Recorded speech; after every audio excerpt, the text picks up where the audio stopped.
नमस्कार, मैं हूं नीलू। आज है 30 जुलाई और ईरान अमेरिका से बहुत बड़ी खबरें सामने आ रही हैं, जिसमें दो खबर बड़ी प्रमुखता के साथ आज आपको बताऊंगी। पहला, जिस तरह से ईरान ने कल हमला किया, उसके बाद तो ये कयास लगाए जा रहे थे कि अमेरिका भी अब बहुत जल्द ईरान पर हमला करेगा। देखिए, अमेरिकी सेना ने ईरान पर जबरदस्त जवाबी हमला किया है। अमेरिका ने ईरान पर जॉर्डन में मौजूद अपने सैन्य ठिकानों पर ताबड़तोड़ मिसाइल दागने का आरोप लगाते हुए ये हमला ईरान पर किया है। ईरान के हमले के बाद से ही ये कहा यह जा रहा था कि कभी भी कोई भी बड़ा हमला हो सकता है और एक चेतावनी के तौर पर ट्रंप की बातें भी सामने आई थी। अमेरिका ईरान पर कोई बड़ा हमला करेगा, इस बात की तस्दीक हो चुकी है, क्योंकि अमेरिकी राष्ट्रपति डोनाल्ड ट्रंप ने तेहरान को धमकी दी थी कि उसे इन हमलों के गंभीर परिणाम भुगतने होंगे। अब अमेरिकी सेना ने लगभग एक हफ्ते के बाद ईरान पर हमला बोल दिया है, यानी जो शांति थी वो शांति अब कहीं ना कहीं खत्म होती दिखाई दे रही है। अमेरिका ने कहा था हम बातचीत के लिए तैयार हैं, लेकिन पहली बार ऐसा देखा गया कि ईरान ने पहले अमेरिका पर हमला किया। इस मतलब सैटरडे संडे से जो हमला बंद था अमेरिका की तरफ से, और उसके बाद अब अमेरिका ने इसका जवाब दिया है। अमेरिकी सेंट्रल कमांड ने बताया कि यह हमला रात के करीब 8 बजे, जो समय अमेरिकी समय अनुसार यानी आज सुबह के करीब बताया जा रहा है भारतीय समय के अनुसार हुआ और ये मिडिल ईस्ट में तैनात अमेरिकी सेना पर ईरान द्वारा कल किए गए हमले की कोशिश का एक जबरदस्त जवाब है, ये सेंटकॉम ने कहा है। न्यूज एजेंसी एएफपी की रिपोर्ट के अनुसार ईरानी मीडिया ने बताया कि ईरान के केशम द्वीप और आबादान शहर के आसपास हमले की खबर है। यहां पर हमले किए गए हैं और इससे नुकसान भी हुआ है ईरान में। इससे पहले ट्रंप ने बुधवार को ओवल ऑफिस में पत्रकारों से कहा कि हम उन पर जोरदार हमला करने वाले हैं, क्योंकि अब हमारी बारी है।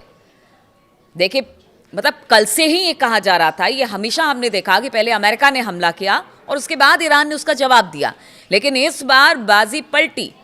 ईरान ने शायद नेतन्याहू अमेरिका में है इसीलिए जवाब देने की कोशिश की गई, और फिर कल डोनाल्ड ट्रंप ने कहा कि ईरान ने जो हमला किया, हम तो चाहते थे शांति हो, लेकिन ईरान के हमले के जवाब में हमने हमला किया।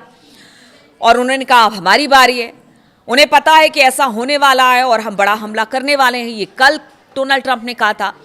दरअसल मंगलवार रात आपको बताते हैं कि ईरान के इस्लामिक रिवोल्यूशनरी गार्ड कॉर्प्स यानी आईआरजीसी ने इलाके में मौजूद अमेरिकी सेना पर कई बैलिस्टिक मिसाइलें दागी थी, और जॉर्डन की सेना ने बताया कि उसने 5 मिसाइलों को रोका भी, और उनका कहना था कि किसी तरह का कोई नुकसान नहीं हुआ, हमने रोक दिया, हम अलर्ट थे। ऐसा जॉर्डन की तरफ से कहा गया, क्योंकि अमेरिकी बेस पर हमला हुआ था ईरान की तरफ से। हालांकि यहां ध्यान देने वाली बात सुनिए, ये गौर करने वाली है कि ये जैसे को तैसा वाले हमले के आम पैटर्न से अलग था जो मैं आपको बोल रही थी, क्योंकि अमूमन ईरान अमेरिकी हमलों का जवाब देता रहा है, यानी पहले हमला अमेरिका करता है और फिर जवाबी हमले में ईरान की ओर से मतलब मिसाइलें, ड्रोन, ये सब छोड़ी जाती हैं, दागी जाती हैं। लेकिन अब उल्टा देखने को मिला। इससे ऐसा लगा कि ईरान फिर से टकराव शुरू करने को तैयार है और खुद ऐसी पहल कर रहा है। इसके अलावा अमेरिकी सेंट्रल कमांड ने बताया कि उसने और सऊदी अरब की सेना ने मिलकर इराक में ईरान के सहयोगी पॉपुलर मोबिलाइजेशन फोर्सेस यानी पीएमएफ के खिलाफ हमला किया है। तो इस बात की भी खबर अब सामने आ रही है। देखिए, एक मोर्चा तो यहां पर खुला हुआ है, ईरान और अमेरिका के बीच तो लगातार हमले हो ही रहे हैं, लेकिन दूसरी तरफ अब हुती, सऊदी अरब, उसमें अमेरिका भी कूद गया है। अब हुती को निशाना बनाया जा रहा है, हुती निशाना बना रहा है सऊदी अरब को, और इसी वजह से कहा जा रहा है कि एक हमला वहां भी हुआ है। अब सुनिए, सीएनएन की रिपोर्ट के अनुसार पीएमएफ ने बताया कि बुधवार को हुए हमले में कम से कम 20 लोग मारे गए और ईरान के इस्लामिक रिवोल्यूशनरी गार्ड कॉर्प्स के 4 सदस्य भी मारे गए हैं, ऐसा दावा है। मतलब सऊदी अरब की तरफ से जो दावे किए जा रहे हैं उसकी तस्दीक की है सीएनएन ने। अब दूसरी बड़ी खबर आप सुनिए जरा। यमन के हुती विद्रोही दक्षिणी लाल सागर में बाब अल मंदेब से गुजरने वाले कमर्शियल जहाजों से टोल वसूल सकते हैं। ये बहुत बड़ा झटका दुनिया भर के लिए होगा, क्योंकि पहले ही हॉर्मुज पर संकट के बादल छाए हुए हैं, हॉर्मुज से जहाज नहीं निकल पा रहे हैं, और ऐसे में अगर हुती ने यह ऐलान कर दिया है कि वो अब बाब अल मंदेब से गुजरने वाले जहाजों से टोल वसूलेगा, तो आप समझिए कि स्थिति और कितनी विकट हो जाएगी। यमन के एक बड़े हिस्से में प्रशासन संभाल रहा ये गुट इस पर विचार कर रहा है कि ये इसी तरह का प्लान हो सकता है जैसे ईरान के हॉर्मुज स्ट्रेट के लिए बनाने की बात कही गई है। यानी हॉर्मुज से जो ईरान कह रहा है कि हम यहाँ से टोल लेंगे, हम एक कॉरिडोर बनाएंगे, यहाँ पर सेफ कॉरिडोर होगा और यहीं से जहाजें निकलेंगे और हम उससे पैसा लेंगे। कुछ उसी तर्ज पर अब हूती भी आगे बढ़ रहे हैं। ईरान ने अमेरिका और इजराइल के हमलों के बाद साफ कर दिया कि हॉर्मुज यातायात पर उसका नियंत्रण होगा और हॉर्मुज और बाब मंदेब दुनिया के बेहद जरूरी समुद्री रूट हैं। देखिए, यहां से रोजाना हजारों जहाज मतलब इस जंग के छिड़ने से पहले गुजरते थे और पूरी दुनिया में यहां से गैस और तेल यहां से गुजरते थे। एक रिपोर्ट के मुताबिक रॉयटर्स ने कहा कि हूती जहाजों पर फीस लगाने पर विचार कर रहे हैं और यह कदम सऊदी अरब पर नौसैनिक नाकेबंदी की घोषणा के बाद उठाया जा रहा है। देखिए, ये बात हूती लगातार कहता रहा है कि अगर लाल सागर में उसको डैमेज किया जा सकता है तो वो कभी भी इस रूट को पहले तो उन्होंने कहा था कि चोक कर देंगे और हमने देखा था कि पहले अमेरिका के साथ भी इसकी बड़ी ज़्यादा ठनी हुई थी। अमेरिका के जहाज़ों को निशाना बनाता था, फिर एक एग्रीमेंट हुआ, फिर कहा गया कि आप हम पर हमला नहीं करेंगे। लेकिन जब ये युद्ध की स्थिति बनी और हूती ने कहा कि वो ईरान के साथ है, तभी से ये धीरे धीरे ये मामला बढ़ता चला गया। और फिर सऊदी के साथ हूती के जो पीछे कुछ दिनों में हमने देखा, हफ्ते 10 दिन में, कि किस तरह से हमला एक दूसरे पर हो रहा है, उसके बाद तो अगर ये कदम हूती उठाने की बात कर रहा है तो ये चिंता का विषय जरूर है। देखिए, ईरान समर्थक हूतियों ने 20 जुलाई को सऊदी के खिलाफ समुद्री नाकेबंदी की थी। ऐसा करते हुए उन्होंने ईरान युद्ध में अमेरिका और सहयोगी के खिलाफ नया मोर्चा खोल दिया, टैंकरों पर हमले बढ़ा दिए। बाब अल मंदेब ये रास्ता दक्षिणी लाल सागर को अदन की खाड़ी से जोड़ता है, बेहद सकरा रास्ता है, इसलिए इसको चोक करना बहुत मुश्किल नहीं होगा। या यहाँ पर अगर मतलब हूती जब चाहे यहाँ पर जहाज़ों को रोक सकता है, टारगेट कर सकता है। लेकिन ये बहुत अहम रास्ता है, इसलिए कहा यह जा रहा है कि अगर ये भी बंद हो गया और अगर इस पर भी हूती ने जिस तरह से हॉर्मुज को लेकर स्थिति बनी हुई है, तब तो फिर वाकई ये बड़ी दिक्कत की बात है। और सभी का यही कहना था कि एक हॉर्मुज का मसला तो सुलझा नहीं, अब आप देखिए बाब अल मंदेब का मसला शुरू हो गया। हालांकि अभी से लागू करने की समय सीमा हूती ने तय नहीं की है, वो नहीं बता रहा है कि कब करेगा, क्या करेगा, लेकिन एक तरह से प्लानिंग जरूर चल रही है। रॉयटर्स के अनुसार हूती अधिकारी जुलाई में दिवंगत सर्वोच्च नेता आयतुल्लाह अली खामनेई साहब के अंतिम संस्कार समारोह के लिए पहुंचे थे ईरान।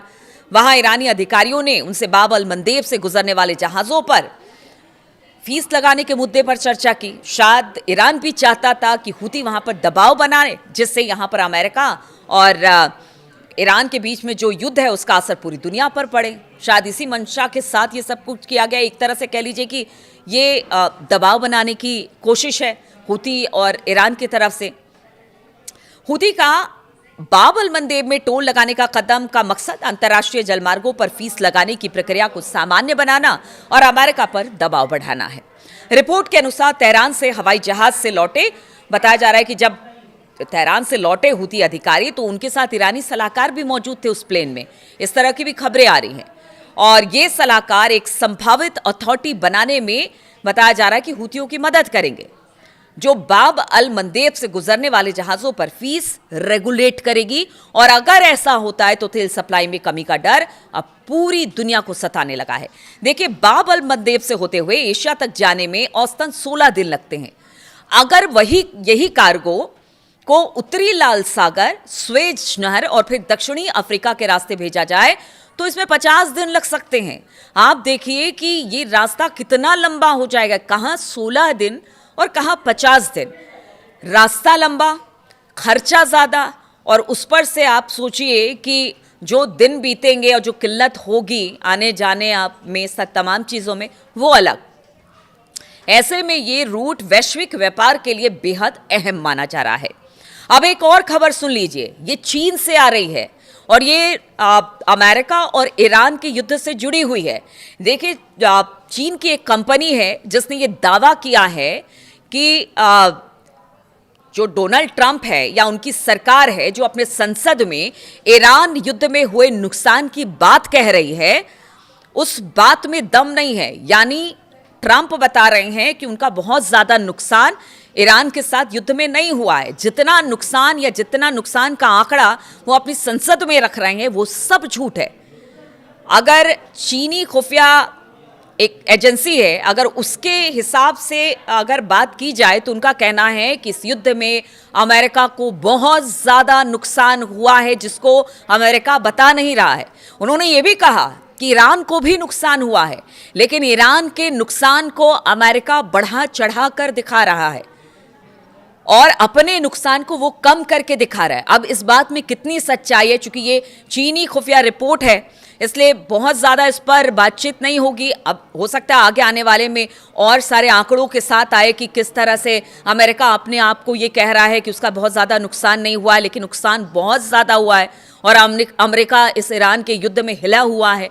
तो ये अब चीन से रिपोर्ट सामने आ रही है। तो बहुत सारी बातें हैं जो कि इस युद्ध से निकलकर सामने आ रही है। युद्ध का दायरा एक बार फिर से आगे बढ़ा है, यानी जो शांति पीछे 5-6 दिन में दिख रही थी, लेकिन ईरान के हमले के बाद, जैसा मैंने कल भी कहा था कि अमेरिका तो बहाना खोजता रहता है कि कब ईरान कुछ एक गलती करे और उसके बाद उस पर ज़बरदस्त तरीके से प्रहार किया जाए, और हुआ भी ऐसा। ईरान ने हमला किया और ईरान के हमले के बाद अब अमेरिका का ज़बरदस्त हमला देखने को मिला है। इससे नुकसान कितना हुआ है, क्या हुआ ईरान का इस लेटेस्ट हमले में, जो कि आज अगर भारतीय समय अनुसार बात की जाए, आज सुबह जो हुआ है उसमें क्या हुआ है, वो धीरे धीरे करके चीज़ें निकल कर सामने आएंगी। लेकिन अब यहाँ से एक बार फिर से युद्ध आगे बढ़ता दिखाई दे रहा, और ऐसे में आग में घी डालने का काम नेतन्याहू कर रहे हैं। वो वहाँ पर पहुँचे हैं, कह रहे हैं युद्ध ही इसका एकमात्र विकल्प है। अब देखना होगा कि आगे होता क्या है।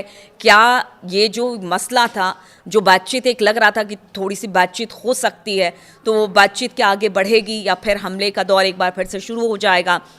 दूसरी तरफ अगर बाब-अल मंदेब बंद हो जाता है तो फिर ऐसे में क्या होगा, क्योंकि यहाँ पर भी सऊदी और हुती के बीच में ज़बरदस्त टक्कर देखने को मिल रही है।